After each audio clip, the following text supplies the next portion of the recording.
This is the second of what should be 5 videos on point slope. And this one might be a bit of a quickie.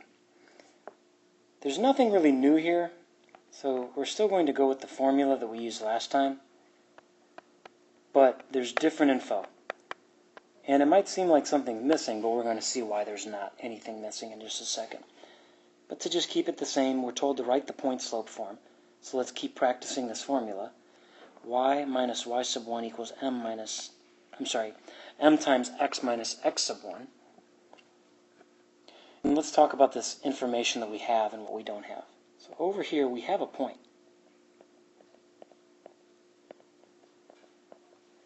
Which means we still can plug in like we did before.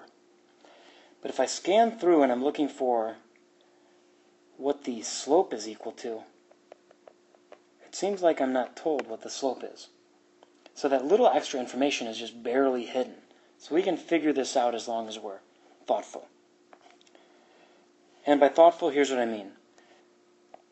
Write the point slope form of an equation for the horizontal line. So underline where it says horizontal line. And then let's tag that with a little line and write m equals, well, if I had a graph, and if on that graph I showed a horizontal line, I would know that something on it wouldn't roll to the right or left if it wasn't pushed. So that means that there's a slope that's the same as 0. We know that about all horizontal lines, and I'll remind you that a vertical line is undefined. So over here where you've tagged that, go ahead and add a 0 to indicate that. So as we write the point slope form of an equation for the horizontal line that passes through 6, 2, we're now going to plug everything else in. Y is y. I'll sneak a 0 here, and I'm going to write x minus and close that parentheses. Now what you might be picking up on is that it doesn't really matter what you plug in here, because it's just going to become nothing once you multiply it by 0. But intentionally I've left this off so that when I go in and I write 6 and then 2, I can be sure to keep the order correct. And then if I put a 6 here and a 2 there, my next step is to simplify, and I'm going to have a y minus 2 equals 0. So I've taken care of that. And if I were to solve for y, which we wouldn't, I'd just do this to kind of make sure things make sense. There I have a horizontal line through y equals 2.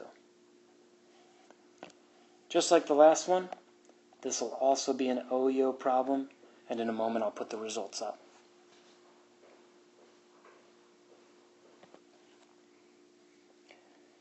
Here's what we have for the answer.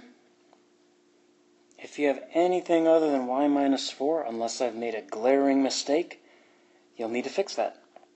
And again, as tempting as it is to turn this into y equals 4, you would only do that in your head to check to see this is reasonable. And if y is equal to 4, there's a y value of 4, you can figure out how this stuff just kind of makes sense. Now that being said, memorizing point slope as an equation, when I was taught this, took me a little longer. So just make sure you have like cards balancing all 3 of these.